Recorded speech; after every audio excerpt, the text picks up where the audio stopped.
नमस्कार, one page YouTube channel में आपका स्वागत है।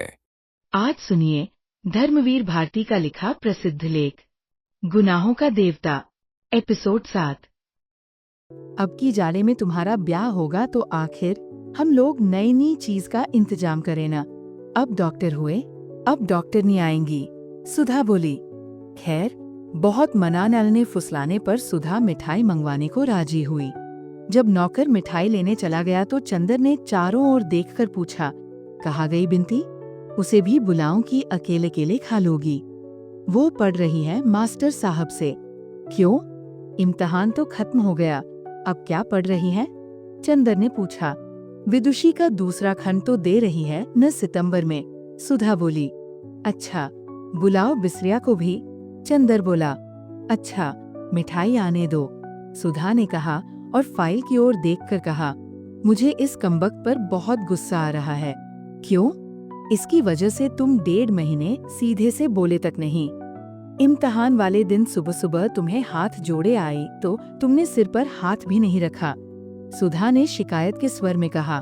तो अब आशीर्वाद दे दें, अब तो खत्म हुई थीसिस, अब जितना चाहो बात कर लो। थीसिस न लिखते तो फिर तुम्हारे चंदर को उपाधि कहाँ से मिलती? चंदर ने दुलार से कहा। तो फिर कन्वोकेशन पर तुम्हारी गाउन हम पहनकर फोटो खिंचाएंगे, सुधा मचलकर बोली। इतने में नौकर मिठाई ले आया। जाओ, बिंती जी को बुला लाओ, चंदर ने कहा। बिंती आई। तुम पढ़ चुकी? चंदर ने पूछा। अभी नहीं, बिंती बोली। अच्छा, अब आज पढ़ाई बंद करो, उन्हें भी बुला लाओ, मिठाई खाई जाए, चंदर ने कहा। अच्छा, कहकर बिंती जो मुड़ी तो सुधा बोली, अरे लालचिन, ये तो पूछ ले कि मिठाई काहे की है? मुझे मालूम है, बिंती मुस्कुराती हुई बोली। उनके यहाँ आज गए होंगे, पम्मी के यहाँ, फिर आज कुछ उस दिन जैसी बात हुई होगी। सुधा हंस पड़ी। चंदर झेम गया। बिंती चली गई बिसरिया को बुलाने। अब तो ये तुमसे बोलने लगी, सुधा ने कहा। हाँ, ये है बड़ी सुशील लड़की और बहुत शांत, हमें बहुत अच्छी लगती है। बोलना तो जैसे आता ही नहीं इसे। हाँ, लेकिन अब खूब सीख रही है। इसकी गुरु मिली है गेसु, हमसे भी ज्यादा गेसु से पटने लगी है इसकी। दोनों ब्याह करने जा रही हैं और दोनों उसी की बातें करती है जब मिलती है तब, सुधा बोली। और कविता भी करती है ये, तुम एक बार कह रही थी, चंदर ने पूछा। नहीं जी, असल में एक बड़ी सुंदर सी नोटबुक थी, उसमें ये जाने क्या लिखती थी, हमें नहीं दिखाती थी। बाद में हमने देखा कि एक डायरी है, उसमें धोबी का हिसाब लिखती थी। तो कविता नहीं लिखती? ताज्जुब है, वरना 16 बरस के बाद प्रेम करके कविता करना तो लड़कियों का फैशन हो गया है, उतना ही व्यापक जितना उल्टा पल्ला ओढ़ना, चंदर बोला। चला तुम्हारा नारी पुराण, सुधा बिगड़ी। मिठाई खाने वाले आए, आगे आगे बिंती, पीछे पीछे बिसरिया। अभिवादन के बाद बिसरिया बैठ गया। कहो बिसरिया, तुम्हारी शिष्या कैसी है? बस अद्वितीय, कवि बिसरिया ने सिर हिलाकर कहा। सुधा मुस्करा दी, चंदर की ओर देखकर। और ये सुधा कैसी थी? बस अद्वितीय, बिसरिया ने उसी तरह कहा। दोनों अद्वितीय हैं? साथ ही, चंदर ने पूछा। सुधा और बिंती दोनों हंस दी। बिसरिया नहीं समझ पाया कि उसने कौन सी हंसने की बात की थी, और जब नहीं समझ पाया तो पहले सिर खुजलाने लगा, फिर खुद भी हंस पड़ा। उसकी हंसी पर तीनों और हंस पड़े। चंदर, मास्टर साहब ही खूब है। एक दिन बिंती को महादेवी की वो कविता पढ़ा रहे थे, विरह का जलजात जीवन, तो पढ़ते पढ़ते बड़ी गहरी सांस भरने लगे। चंदर और बिंती दोनों हंस पड़े। बिसरिया पहले तो खुद हंसा, फिर बोला, हाँ भाई, क्या करें कपूर, तुम तो जानते ही हो मैं बहुत भावुक हूँ, मुझसे बर्दाश्त नहीं होता। एक बार तो ऐसा हुआ कि पर्चे में एक करुण रस का गीत आ गया अर्थ लिखने को। मैं उसे पढ़ते ही इतना व्यथित हो गया कि उठकर टहलने लगा। प्रोफेसर समझे मैं दूसरे लड़के की कॉपी देखने उठा हूँ तो उन्होंने निकाल दिया। मुझे निकाले जाने का अफसोस नहीं हुआ, लेकिन कविता पढ़कर मुझे बहुत रुलाई आई। सुधा हंसी तो चंदर ने आँख के इशारे से मना किया और गंभीरता से बोला, हाँ भाई बिसरिया, सो तो सही है ही। तुम इतने भावुक ना हो तो इतना अच्छा कैसे लिख सकते हो? तो तुमने पर्चा छोड़ दिया? हाँ, मैं पर्चे वगैरह की क्या परवाह करता हूँ। मेरे लिए इन सभी वस्तुओं का कुछ भी अर्थ नहीं। मैं भावना की उपासना करता हूँ। उस समय परीक्षा देने की भावना से ज्यादा सबल उस कविता की करुण भावना थी। और इस तरह मैं कितनी बार फेल हो चुका हूँ। मेरे साथ वो पढ़ता था न हरिहर टंडन, वो अब बस्ती कॉलेज का प्रिंसिपल है। एक मेरा सहपाठी था, वह रेडियो का प्रोग्राम एग्जीक्यूटिव है। और एक तुम्हारा सहपाठी तो हमने सुना कि असेंबली का स्पीकर भी है। चंदर बात काटकर बोला। सुधा फिर हंस पड़ी, बिन्ती भी हंस पड़ी। खैर मिठाई का भोग प्रारंभ हुआ। बिसरिया कुछ तकल्लुफ कर रहा था तो बिन्ती बोली, खाइए, मिठाई तो विरहरोग और भावुकता में बहुत स्वास्थ्यप्रद होती है। अच्छा, अब तो बिन्ती का कंठ फूट निकला। अपने गुरुजी को बना रही है। चंदर बोला। बिसरिया थोड़ी देर बाद चला गया। अब मुझे एक पार्टी में जाना है, उसने कहा। जब आखिर में एक रसगुल्ला बच रहा तो बिन्ती हाथ में लेकर बोली, कौन लेगा? आज पता नहीं क्यों बिन्ती बहुत खुश थी और बहुत बोल रही थी। चंदर बोला, हमें दो। सुधा बोली, हमें। बिन्ती ने एक बार चंदर की ओर देखा, एक बार सुधा की ओर। चंदर बोला, देखे बिन्ती हमारी है या सुधा की है। बिन्ती ने झट रसगुल्ला सुधा के मुख में रख दिया और सुधा के सिर पर सिर रखकर बोली, हम अपनी दीदी के हैं। सुधा ने आधा रसगुल्ला बिन्ती को दे दिया तो बिन्ती चंदर को दिखलाकर खाते हुए सुधा से बोली, दीदी ये हमें बहुत बनाते हैं। अब हम भी तुम्हारी तरह बोलेंगे तो इनका दिमाग ठीक हो जाएगा। हम तुम दोनों मिलके इनका दिमाग ठीक करेंगे। सुधा ने प्यार से बिन्ती को थपथपाते हुए कहा, अब हम तश्तरिया धोकर रख दें। और तश्तरिया उठाकर चल दी। पानी नहीं दोगी? चंदर बोला। बिन्ती पानी ले आई और बोली, हम तो आपका इतना काम करते हैं और आप जब देखो तब हमें बनाते रहते हैं। आपको क्या आनंद आता है हमें बनाने में? चंदर ने पल भर बिन्ती की ओर देखा और बोला, असल में बनने के बाद जब तुम झेम जाती हो तो। हाँ ऐसे ही। बिन्ती ने फिर झेम कर मुंह छिपा लिया और लाज से सकुचाकर इंद्रवधू बन गई। बिन्ती देखने सुनने में बड़ी अच्छी थी। उसकी गठन तो सुधा की तरह नहीं थी, लेकिन उसके चेहरे पर एक फिरोजी आभा थी जिसमें गुलाल के डोरे थे। आंखें उसकी बड़ी बड़ी और पलकों में इस तरह डोलती थी जैसे किसी सुकुमार सीपी में कोई बहुत बड़ा मोती डोले। झेमती थी तो मुंह पर साज मुस्करा उठती थी और गालों में फूलों के कटोरों जैसे दो छोटे छोटे गड्ढों। और बिन्ती के अंगंग में एक रूप की लहर थी जो नागिन की तरह लहराती थी। और उसकी आदत थी कि बात करते समय अपनी गर्दन जरा टेढ़ी कर लेती थी और अंगुलियों से अपने आंचल का छोर उमेटने लगती थी। इस वक्त चंदर की बात पर झेम गई और उसी तरह आंचल के छोर को उमेटती हुई मुस्कान छिपाकर उसने ऐसी निगाह से चंदर की ओर देखा जिसमें थोड़ी लाज, थोड़ा गुस्सा, थोड़ी प्रसन्नता और थोड़ी शरारत थी। चंदर एकदम बोला उठा, अरे सुधा, सुधा, जरा बिन्ती की आंख देखो इस वक्त आई अभी। बगल के कमरे में तश्तरी रखते हुए सुधा बोली, बड़े खराब है आप। बिन्ती बोली, हाँ बनाओगी ना आज से हमें? हमारा दिमाग ठीक करोगी ना? बहुत बोल रही थी, अब बताओ। बताए क्या? अभी तक हम बोलते नहीं थे तभी ना। अब अपनी ससुराल में बोलना टुईया ऐसी, वही तुम्हारे बोल पर रीझेंगे लोग। चंदर ने फिर छेड़ा, छे राम राम, ये सब मजाक हमसे मत किया कीजिए। दीदी से क्यों नहीं कहते जिनकी अभी शादी होने जा रही है। अभी उनकी कहा, अभी तो तय भी नहीं हुई। तय ही समझिए, फोटो इनकी उन लोगों ने पसंद कर ली। अच्छा एक बात कहें, मानिएगा। बिन्ती बड़े आग्रह और दीनता के स्वर में बोली, क्या? चंदर ने आश्चर्य से पूछा। बिन्ती आज सहसा कितना बोलने लगी है। बिन्ती बोली, नीचे जमीन की ओर देखती हुई आप हमसे ब्याह के बारे में मजाक न किया कीजिए, हमें अच्छा नहीं लगता। ओहो, ब्याह अच्छा लगता है लेकिन उसके बारे में मजाक नहीं। गुद खाया गुलगुले से परहेज।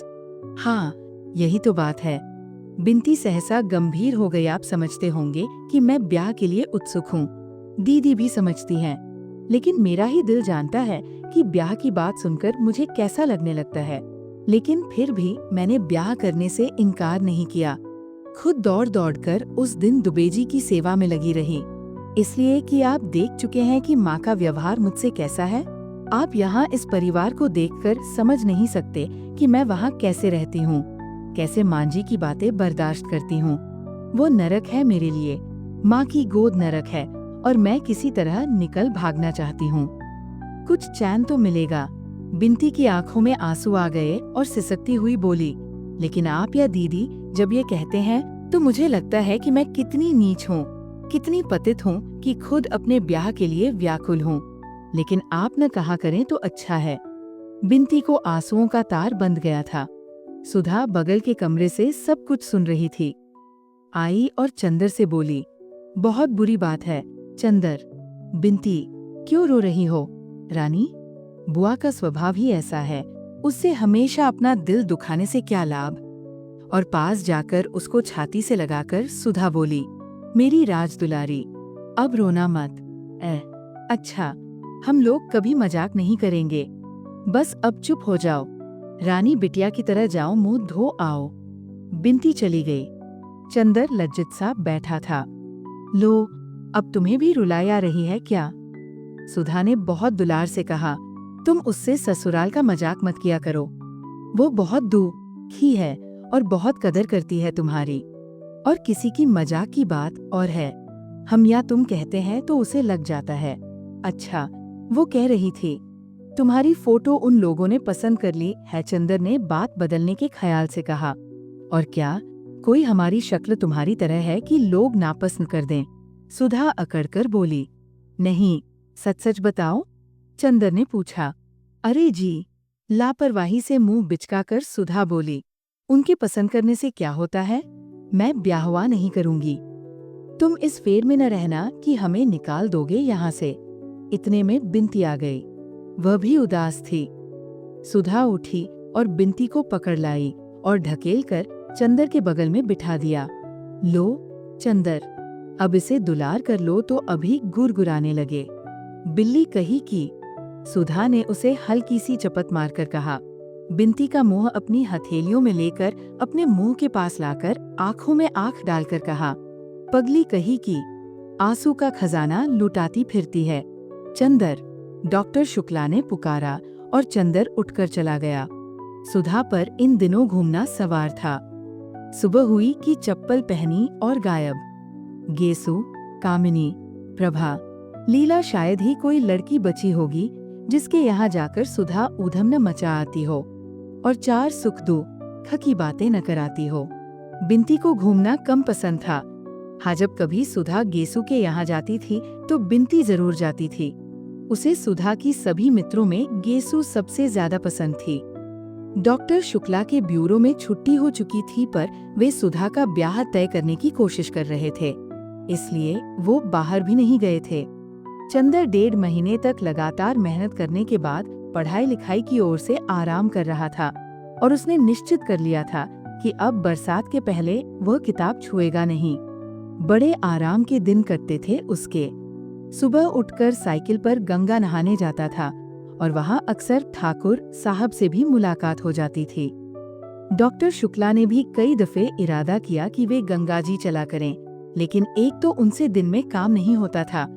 शाम को वे घूमते और सुबह उठकर किताब लिखते थे। एक दिन सुबह लिख रहे थे कि चंदर आया और उनके पैर छूकर बोला, प्रांतीय सरकार का वह पुरस्कार कल शाम को आ गया। कौन सा? वह जो उत्तर प्रांत में माता और शिशुओं की मृत्यु संख्या पर मैंने निबंध लिखा था, उसी पर। तो क्या पदक आ गया? डॉक्टर शुक्ला ने कहा। जी। अपनी जेब में से एक मखमली डिब्बा निकालकर चंदर ने दिया। पदक बहुत सुंदर था, जगमगाता हुआ स्वर्ण पदक जिसमें प्रांतीय राजमुद्रा अंकित थी। ईश्वर तुम्हें बहुत यशस्वी करे जीवन में। डॉक्टर शुक्ला ने पदक उसकी कमीज में अपने हाथों से लगा दिया। जाओ, अंदर सुधा को दिखाओ। चंदर जाने लगा तो डॉक्टर साहब ने बुलाया। अच्छा, अब सुधा की शादी का इंतजाम करना है। हमसे तो कुछ होने से रहा, तुम्ही को सब करना होगा। और सुनो, जेठ दशहरा को लड़के का भाई और माँ देखने आ रही हैं और बहन भी आएंगी गांव से। अच्छा। चंदर बैठ गया कुर्सी पर और बोला, कहाँ है लड़का? क्या करता है? लड़का शाहजहांपुर में है, घर के जमींदार हैं ये लोग। लड़का एमए है और अच्छे विचारों का है। उसने लिखा है कि सिर्फ 10 आदमी बारात में आएंगे, एक दिन रुकेंगे, संस्कार के बाद चले जाएंगे। सिवा लड़की के गहने कपड़े और लड़के के गहने कपड़ों के और कुछ भी नहीं स्वीकार करेंगे।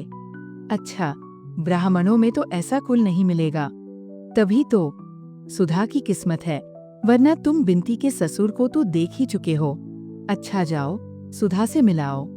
वह सुधा के कमरे में आ गया। सुधा थी ही नहीं। वो आंगन में आया, देखा महराजन खाना बना रही है और बिंती बरामदे में बुरादे की अंगीठी पर पकौड़ियाँ बना रही है। आइए, बिंती बोली, दीदी तो गई है गेसू को बुलाने। आज गेसू की दावत है, पीढ़े पर बैठिएगा। लीजिए। एक पीढ़ा चंदर की ओर बिंती ने खिसका दिया। चंदर बैठ गया। बिंती ने उसके हाथ में मखमली डिब्बा देखा तो पूछा, ये क्या लाए? कुछ दीदी के लिए है क्या? ये तो अंगूठी मालूम पड़ती है। अंगूठी? वह क्या दाल में मिला के खाएगी? जंगली कही की। उसे क्या तमीज है अंगूठी पहनने की? हमारी दीदी के लिए ऐसी बात की तो अच्छा नहीं होगा। हाँ, उसे बिंती ने उसी तरह गर्दन टेढ़ी कर आंखें डुलाते हुए धमकाया, उन्हें नहीं अंगूठी पहनी आएगी तो क्या आपको आएगी? अब ब्याह में 16 सिंगार करेंगी।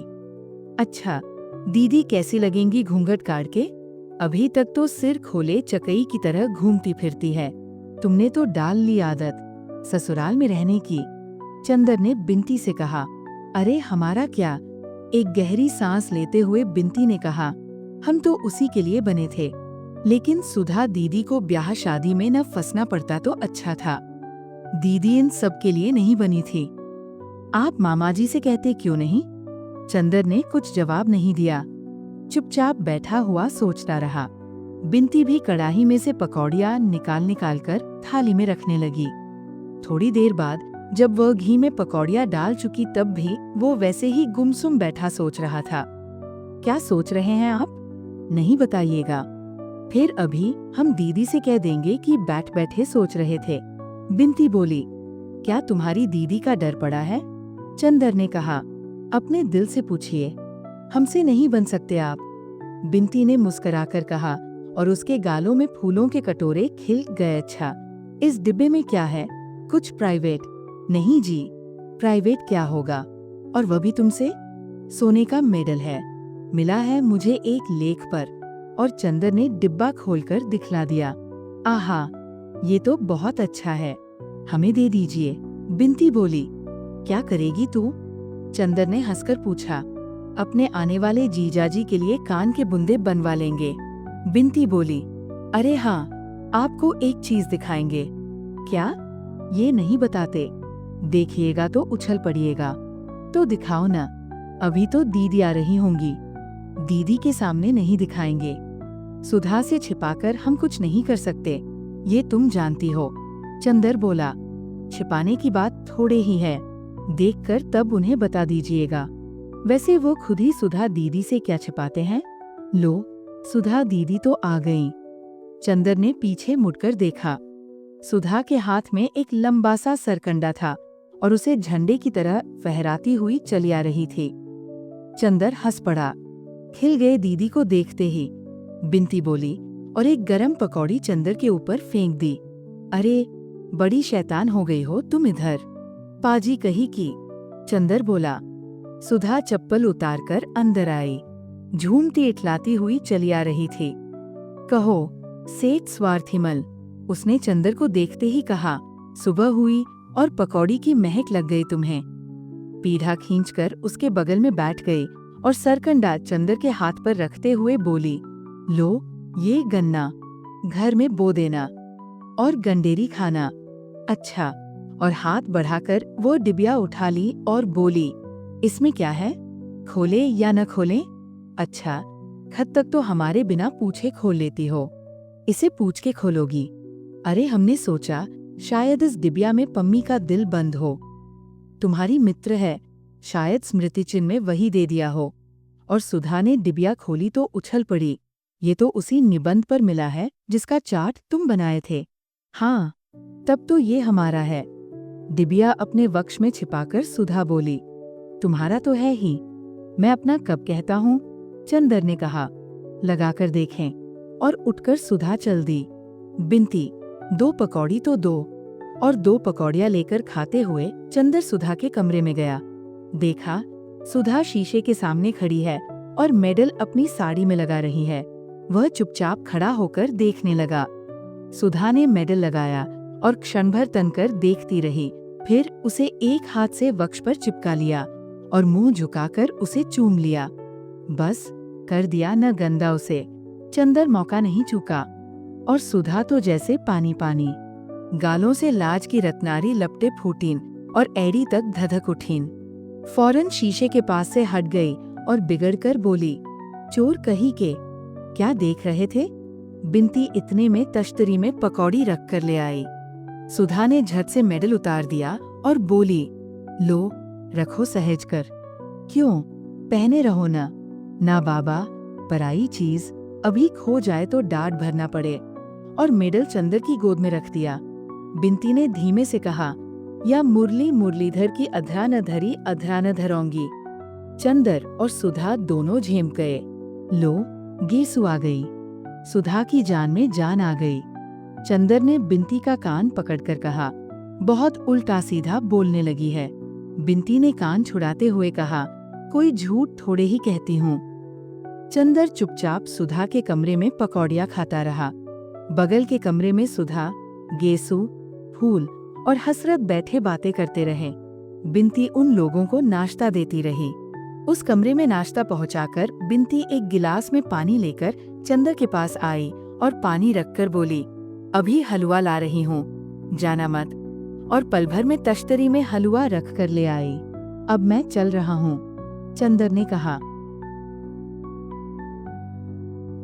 आगे की कहानी सुनने के लिए चैनल को सब्सक्राइब करें और बेल आइकॉन को ऑल पर सेट कर ले। हम जल्द लौटेंगे। धन्यवाद।